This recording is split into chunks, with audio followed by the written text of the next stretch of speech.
उन भूतों की बात सुनकर आशी अचानक चुप हो गई और गुस्से से चिल्लाते हुए बोली, तुमसे किसने कहा था मेरे साइको को गायब करने के लिए? कौन हो तुम? तुम्हारी इतनी हिम्मत कि मेरे साइको को गायब करो? मैं तुम्हें छोड़ूंगी नहीं। आशी का गुस्सा देखकर पहले तो वह भूत डर गया, लेकिन फिर अपने चेहरे पर डरावनी मुस्कान लाते हुए बोला, हा हा हा, तुम मेरा क्या बिगाड़ोगी? जानती हो हम कौन हैं? मोहब्बत के फरिश्ते और नफरत के दुश्मन। हम वह लवर्स हैं जिनकी मोहब्बत कामयाब नहीं हो पाई और दुनिया वालों ने हमें मार दिया, लेकिन मरने के बाद भी हम एक दूसरे के बनकर रह गए। फिर हमने कसम खाई कि प्यार के दुश्मनों को खत्म कर देंगे और जो प्यार करेंगे उन्हें एक साथ कर देंगे। लड़की भूत बोली, मैं हूँ हीर, और उसके साथ वाला भूत बोला, और मैं हूँ रांझा। उन दोनों का नाम सुनकर आशी डर के मारे उनके चेहरे की तरफ देखते हुए बोली, हीर रांझा? लेकिन वह तो इंडिया में थे। तुम लोग अमेरिका में क्या कर रहे हो? यह सुनकर रांझा मुस्कुराते हुए बोला, हनीमून मनाने आए हैं। और उसकी बात सुनकर सभी एक दूसरे का चेहरा देखने लगे। आशी ने दूसरे भूतों की तरफ देखते हुए पूछा, और तुम लोग कौन हो? उसमें से एक भूत के जोड़े ने कहा, हम हैं लैला मजनू, डेट के लिए घूमने निकले थे। तीसरे भूत के जोड़े ने कहा, और हम हैं रोमियो जूलियट, नाइट आउट के लिए निकले थे। फिर यहाँ जंगल में हमने देखा कि तुम्हारा साइको तुम्हें तंग कर रहा है और तुम रो रही हो, तो हमें लगा कि तुम उससे नफरत करती हो, इसलिए हमने उसे गायब कर दिया। अब आशी जोर जोर से रोते हुए बोली, हाँ समझ में आ गया, क्योंकि तुम लोग प्यार करने वालों के एक कर देते हो और प्यार के दुश्मनों को खत्म कर देते हो। लेकिन तुमने मेरे साइको को गायब क्यों किया? मैं उससे बहुत प्यार करती हूँ। मुझे अभी के अभी मेरा साइको लाकर दो। मैं उसे अपने साथ लेकर यहाँ से चली जाऊंगी। प्लीज उसे कुछ मत करो।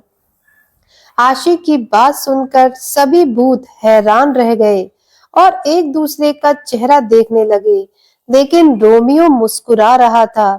तभी मजनू ने कहा, तुम उससे प्यार करती हो, लेकिन वह तो तुमसे प्यार नहीं करता। चलो ठीक है, तुम्हारे कहने पर हम उसे छोड़ देंगे, लेकिन इस बात का क्या सबूत है कि तुम उसे सचमुच प्यार करती हो? यह भी तो हो सकता है कि उसकी जान बचाने के लिए तुम झूठ बोल रही हो। और हमें वे लोग बिल्कुल पसंद नहीं है जो मोहब्बत से नफरत करते हैं, क्योंकि हम नहीं चाहते कि जैसे हम अपने प्यार के बिना प्यार करने के बाद भी भटक रहे हैं, वैसे ही और भी प्रेमी जोड़े लटके। रोमियो भूत की बात सुनकर आशी ने रोते हुए कहा, तुम जो कहोगे मैं वही करूंगी, लेकिन प्लीज मेरे साइको को ला दो। मैं उससे बहुत प्यार करती हूँ। वह थोड़ा खड़ूस है, मुझे डांटता है, लेकिन मेरा ख्याल भी रखता है। प्लीज मुझे मेरा साइको दे दो। कहते हुए आशी सचमुच बहुत ज्यादा रो रही थी। अब सभी भूतों ने एक दूसरे का चेहरा देखा और फिर अचानक ही उन्होंने एक जादू किया। वहां कुछ धुआं धुआं हुआ और क्रिश की एक बीएफएस आकृति जंगल में नजर आने लगी, जो कि उसे बेहोश दिखा रही थी। क्रिश बेहोश जमीन पर पड़ा हुआ था।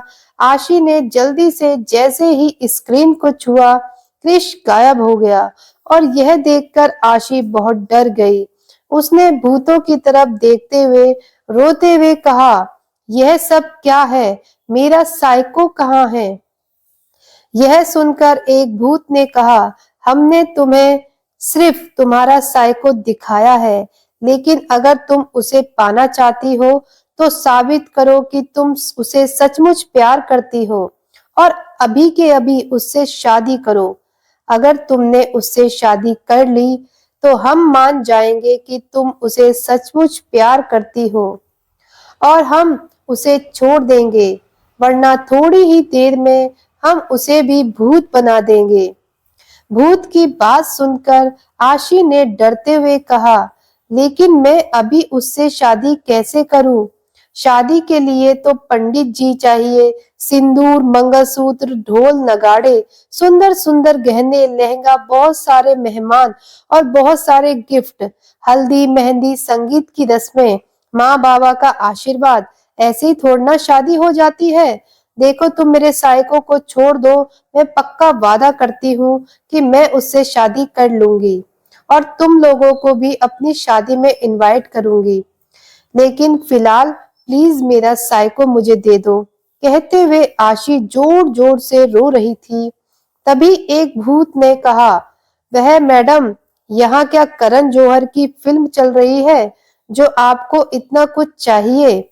शादी के लिए जो चीज जरूरी है हम हम आपको अभी देंगे और आपको हमारे सामने इसी वक्त शादी करनी होगी, वरना अपना साइको भूल जाओ। तुम बोलो, तुम्हें मंजूर है या नहीं?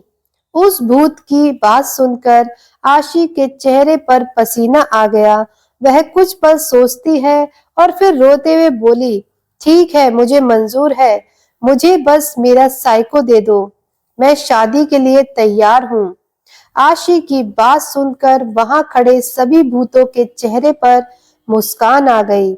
एक भूतनी ने जादू किया और उसके हाथ में दुल्हन का ड्रेस आ गया।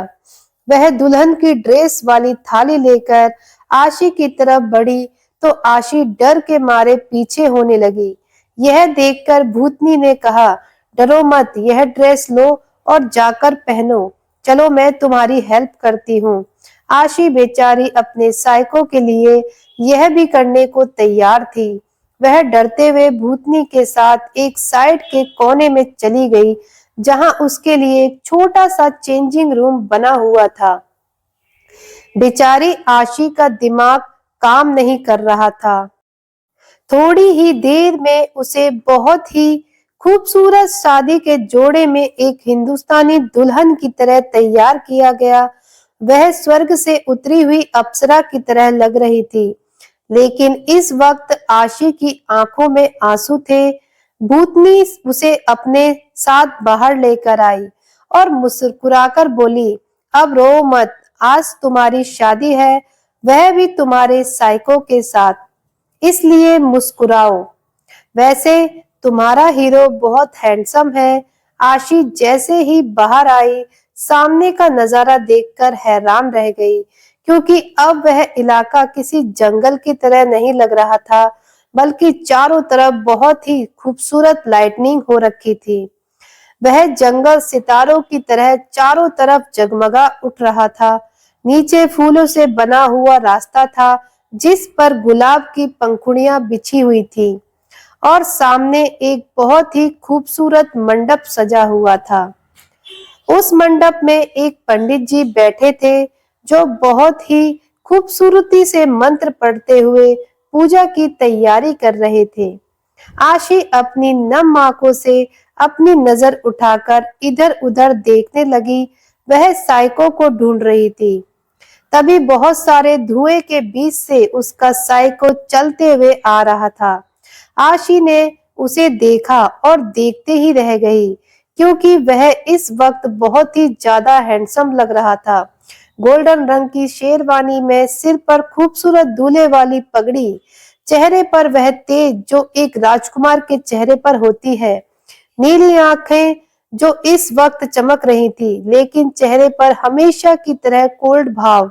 अपने साइको को इस तरह देखकर आशी अपनी ही जगह पर जम गई। तभी क्रिश उसके सामने आकर खड़ा हो गया। क्रिश को देखते ही आशी झटके से उसके गले लग गई और रोने लगी। आशी को रोते हुए देखकर क्रिश ने उसके पीठ पर हाथ फेरते हुए प्यार से कहा, मत रो फायरफ्लाई, आज हमारी शादी है, क्या तुम मुझसे शादी करोगी? आशी बच्चों की तरह रोते हुए बोली, हाँ करूंगी, लेकिन बाबा, mom, Rudra uncle, Nikita aunty, Samar और बाकी कोई भी नहीं है। मुझे सब चाहिए। साइको, तुम्हें पता है भूतों ने मुझे कितना डराया? मैं कितना डर गई थी। तुम कहाँ चले गए थे मुझे छोड़कर? आशी की शिकायत सुनकर कृष के चेहरे पर हल्की सी मुस्कान आ गई।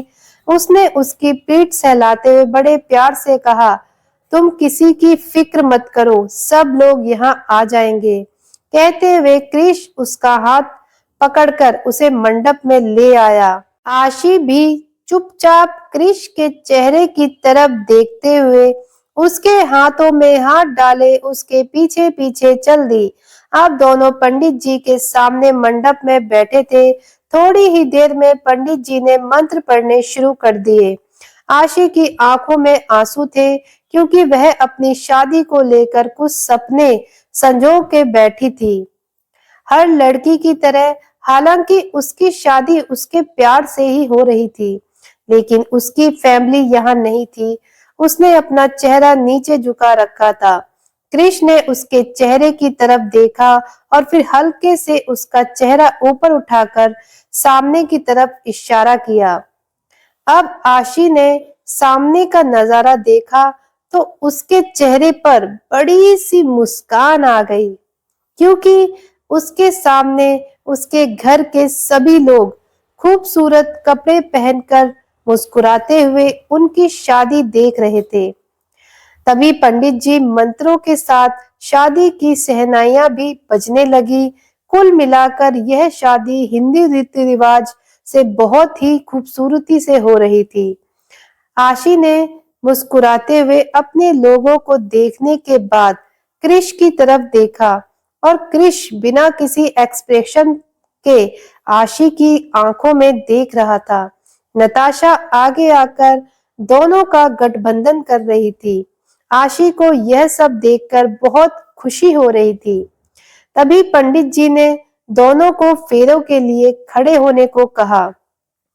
पहले 4 फेरों में लड़की को आगे चलना था और कृष और आशी हाथ पकड़कर खड़े हो गए। इस वक्त दोनों एक खूबसूरत गुड्डा और गुड़िया की तरह लग रहे थे। एक खूबसूरत हैंडसम गुड्डा जो दूल्हे के रूप में दुनिया का सबसे खूबसूरत शख्स था, और एक प्यारी सी क्यूट सी गुड़िया जो दुल्हन के भेष में बेहद खूबसूरत लग रही थी। आशी ने 2 फेरे ले लिए थे, लेकिन उसका लहंगा बहुत ही भारी था, जिससे उसे चलना मुश्किल हो रहा था। रेड कलर का गोल्डन तारों से सजा हुआ ब्राइडल लहंगा, जिस पर स्टोन और नकाशी के अनेक वर्क थे। लहंगे का वजन 10 से 12 किलो तो होगा ही, जिसे संभालना आशी के लिए मुश्किल था। कृष अपनी छोटी सी दुल्हन का लहंगा पीछे से संभालते हुए उसके साथ चल रहा था, ताकि उसे फेरे लेने में कोई परेशानी ना हो। आसपास खड़े घर के सभी लोग कृष और आशी की यह शादी देखकर बहुत खुश थे। सभी को पता था कि कृष जैसा दिखता है वैसा है नहीं, वह अंदर से बहुत सॉफ्ट है, और आशी के लिए तो उसके दिल में एक अलग ही जगह है। राहुल को भी बहुत खुशी हो रही थी। उसने जो सपना बचपन में आशी के लिए देखा था वह आज पूरा हो रहा था। राहुल ने अपनी आंखें बंद करते हुए आसमान की तरफ देखा, मानो आशी के मम्मी पापा के सपनों को पूरा होते हुए देख रहा हो। उसने एक ठंडी सांस ली और चेहरे पर मुस्कान आ गई। फिर उसने अपने आप से कहा, देख फाइटर, तेरी बेटी आज मेरी बहू बन रही है। अब राहुल सामने की तरफ देखने लगा, जहां कृष और आशी शादी के फेरे ले रहे थे। लेकिन अचानक ही आशी का बैलेंस बिगड़ गया और वह गिरने को हुई। तभी कृष ने उसे उसकी कमर से थाम लिया। आसपास खड़े सभी लोग हैरान रह गए, क्योंकि जरा सी चूक होने पर आशी मंडप में जल रही आग में गिर सकती थी। आशी डर के मारे कृष को देखने लगी और कृष अपनी नीली आंखों से उसे देख रहा था। फिर उसने अपनी कोल्ड वॉइस में आशी से पूछा, क्या तुम ठीक हो? आशी, जो इस वक्त कृष की बाहों में झूली हुई थी, उसने डर के मारे जल्दी से हाँ में सिर हिलाया। फिर उसने मासूमियत से लहंगे की तरफ इशारा करते हुए कहा, मेरा लहंगा। कृष ने एक नजर उस लहंगे की तरफ देखा और अगले ही पल वहां सभी लोग हैरान रह गए, क्योंकि कृष्ण ने आशी को अपनी गोद में उठा लिया। आशी ने गिरने के डर से कृष्ण के गले में अपनी बाहें लपेट दी और अब वह धीरे धीरे फेरे लेने शुरू कर देता है। यह नजारा देखकर बेचारा राका तो खांस ही गया। उसका किंग और इतना रोमांटिक कैथी तो अपने दिल पर हाथ रखकर ठंडी आहें भर रही थी। समर को हिचकियां आ रही थी। नताशा अपने गालों पर हाथ रखकर उन दोनों का रोमांस देख रही थी। कार्तिक, अथर्व और रॉकी वह लोग भी काफी हैरान थे, क्योंकि जितना वह क्रिश को समझ पाए थे, क्रिश तो काफी रूड है, लेकिन अपनी होने वाली वाइफ के लिए इतना प्रोटेक्टिव है। यह देखकर उन लोगों के चेहरे पर मुस्कान आ रही थी। रुद्र भी मुस्कुरा रहा था और निकिता तो अपनी आंखें फाड़कर उसे देख रही थी, लेकिन क्रिश तो इतनी आसानी से यह सब कर रहा था जैसे उसे लोगों की सोच से कोई फर्क नहीं पड़ रहा था। थोड़ी ही देर में फेरे कंप्लीट हो गए। अब क्रिश आशी को वापस उसकी जगह पर बैठाता है और खुद भी उसकी बगल में बैठ गया। अब कन्यादान का समय आया तो आशी की आंखों में आंसू आ गए, क्योंकि वह हिंदुस्तानी है। उसे कन्यादान का मतलब समझ में आता है। इस पल में एक लड़की को अपने माँ बाप की बहुत याद आती है। और तभी रुद्र और निकिता आगे आए। उन्होंने अपने हाथों से आशी का कन्यादान किया। अब कृष्ण ने आशी को सिंदूर और मंगलसूत्र पहनाया। फिर पंडित जी ने कहा, आज से आप दोनों पति पत्नी हुए। जिसे सुनकर सभी लोगों के चेहरे पर मुस्कान आ गई। आशी के चेहरे पर भी हल्की सी मुस्कान थी और कृष अपने चेहरे की मुस्कान को संभाले हुए आशी को देख रहा था। फिर पंडित जी ने उन दोनों नव विवाहित जोड़ों को बड़ों का आशीर्वाद लेने के लिए कहा। कृष आशी के साथ मंडप से नीचे उतरा। वह जैसे ही रुद्र और निकिता के पैर छूने के लिए आगे बढ़ा, उन लोगों ने उसे गले से लगा लिया और मुस्कुराकर कहा, कृष, हम जानते हैं तुम बहुत मैच्योर हो। निकिता ने कहा, जीजू ने तुम्हें अपनी प्रिंसेस के लिए चुना है तो जरूर कुछ सोच कर ही चुना होगा, लेकिन तुमसे एक रिक्वेस्ट है। हमारी आशी बच्ची है, कोशिश करना उसके साथ तुम थोड़ा सॉफ्ट रहो और उसे समझने की कोशिश करना। वह मेरी खुशी की आखिरी निशानी है और मेरे लिए मेरे कलेजे का टुकड़ा। उसका ख्याल रखना। निकिता की बात सुनकर कृष्ण ने एटीट्यूड से कहा, don't worry Mrs Singhania, she is my wife. वह मेरी जिम्मेदारी है और मैं उसकी बहुत केयर करूंगा। अब कृष और आशी राहुल के पास गए और उनके पैर छूने को हुए। तभी राहुल ने दोनों को अपने सीने से लगा लिया और मुस्कुराकर कहा, आज मैं बहुत खुश हूँ। मेरे बरसों का सपना पूरा हो गया। मेरी प्यारी बच्ची मेरी बहू बन गई है। ऐना ने भी अपने बच्चों को बहुत प्यार किया। राहुल को कृष से कुछ बातें करनी थी तो वह दोनों थोड़ा साइड में चले गए। अब आशी अपने दोस्तों से मिल रही थी। उसके दोस्त उसे कॉन्ग्रेचुलेशंस कह रहे थे। आशी ने अथर्व और कार्तिक दोनों का आशीर्वाद लिया, क्योंकि वह दोनों उससे बड़े थे। और तभी उसे भूतों का ख्याल आया। वह अपनी नजर चारों तरफ घुमाते हुए बोली, यह भूत कहाँ चले गए और आप लोग यहाँ कैसे? अब आशी के सभी दोस्त अपनी अपनी नजर बचा रहे थे और सब किसी तरह यहाँ से निकल जाना चाहते थे, क्योंकि भूतों का भांडा फूटते ही उन सब की अच्छी ठुकाई होने वाली थी। इधर यह सभी लोग आपस में व्यस्त थे और वहीं दूर खड़े होकर कोई उन लोगों के इस नजारे को देख रहा था। जंगल के एक अंधेरे कोने पर खड़ा एक शख्स, जिसने काले रंग का लिबास पहन रखा था, इस वक्त उसकी नीली आंखों में आंसू थे, लेकिन चेहरे पर मुस्कान थी। उसने अपनी आंखों को बंद किया और फिर आसमान की तरफ देखने लगा और कुछ पल बाद वह दूर से आशी और कृष को देखकर वहां से चला गया। थोड़ी ही देर में सभी लोग अपनी अपनी कार में बैठकर विला की तरफ निकल गए। कृष और आशी एक कार में थे। आशी अपने लहंगे और गहनों से परेशान थी और उन्हें बार-बार संभालने की कोशिश कर रही थी और कृष अपने मोबाइल पर कुछ काम कर रहा था। तभी आशी को परेशान होते हुए देखकर बोला, क्या हुआ फायरफ्लाई, तुम इतना इरिटेट क्यों हो रही हो?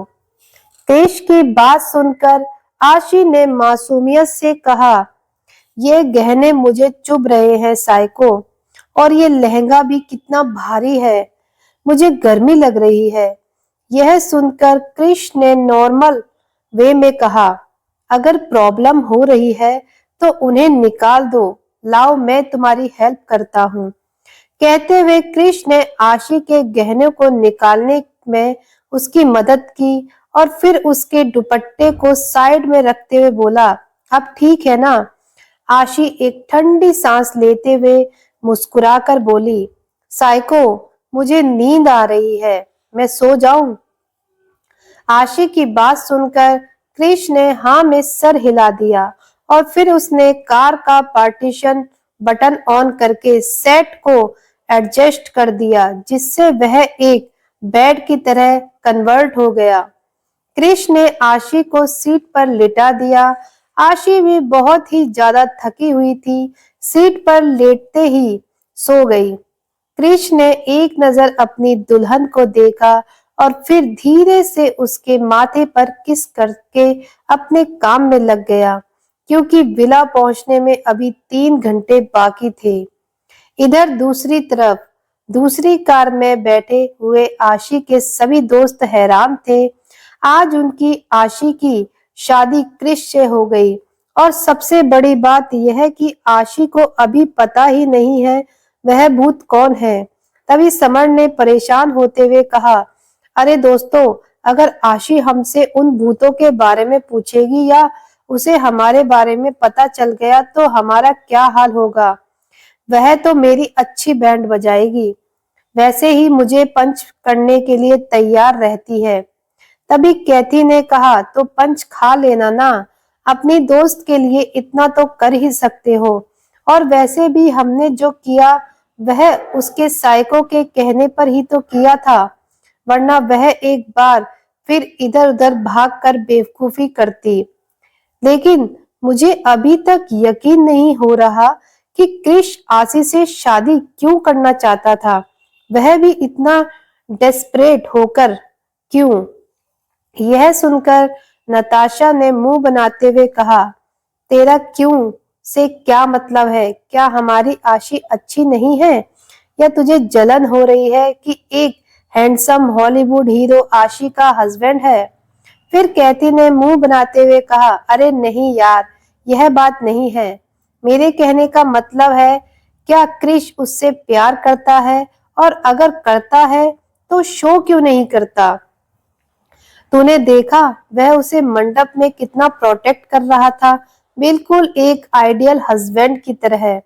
फिर रॉकी ने मुस्कुराकर कहा, हाँ, कृष उससे बहुत प्यार करता है, लेकिन मुझे लगता नहीं है कि वह उसे कभी बताएगा। आशी को यह खुद ही समझना होगा। वैसे मैं बहुत खुश हूँ मेरे भाई को उसका प्यार मिल गया, और उसकी वाइफ आशी जैसी चुलबुली लड़की है, वह जरूर उसे सुधार देगी। तुम लोगों ने देखा, आज पहली बार मैंने कृष को हल्के हल्के मुस्कुराते हुए देखा था, और तभी कैथी को कुछ याद आया और वह चिल्लाते हुए बोली, अरे यार दोस्तों, शादी तो हो गई, लेकिन फर्स्ट नाइट का क्या? उस बेवकूफ को कुछ समझ में आएगा।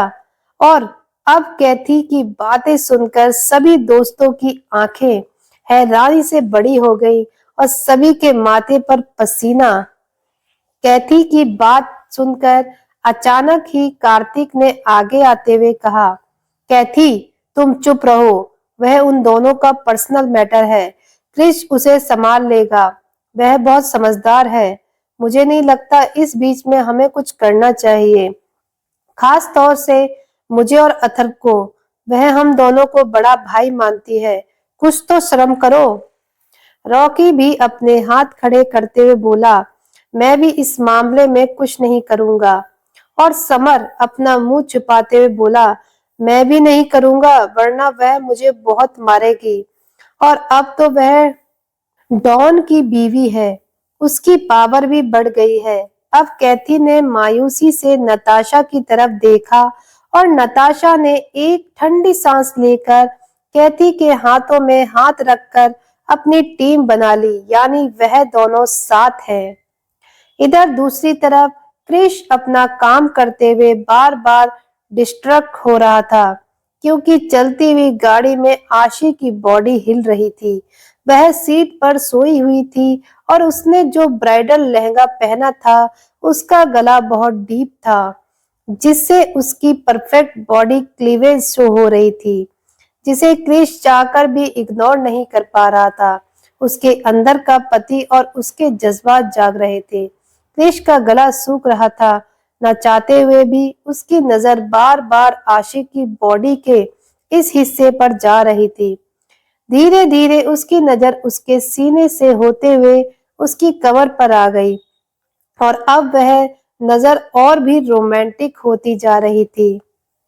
क्रिश की हालत खराब हो रही थी। आशी तो दुनिया की खबर से बेखबर मासूमियत से सो रही थी और क्रिश से यह बर्दाश्त नहीं हो रहा था। उसने गुस्से से अपना मोबाइल साइड में रखा और जल्दी से आशी के दुपट्टे से उसे कवर कर दिया, वरना वह न जाने क्या ही कर जाता। क्रिश ने गुस्से से दांत पीसते हुए अपने ब्राइडल कुर्ते को अपने जिस्म से अलग करते हुए अपने आप से कहा, मुझे आज इतनी गर्मी क्यों लग रही है। क्रिश ने जल्दी से सीट से पानी की बोतल निकाली और उसे पीने लगा, लेकिन उसकी नजर अभी भी आशी की तरफ जा रही थी। लेकिन बेचारा अपनी तरफ से खुद से कंट्रोल करने की पूरी कोशिश कर रहा था। उसने जल्दी से गाड़ी के टेम्परेचर को थोड़ा तेज कर दिया और अब वह लंबी लंबी सांस लेने लगा। उसने एक नजर आशी को देखकर अपने आप से कहा, क्या ये स्टूपिड गर्ल सोते हुए भी मुझे लुभा रही है।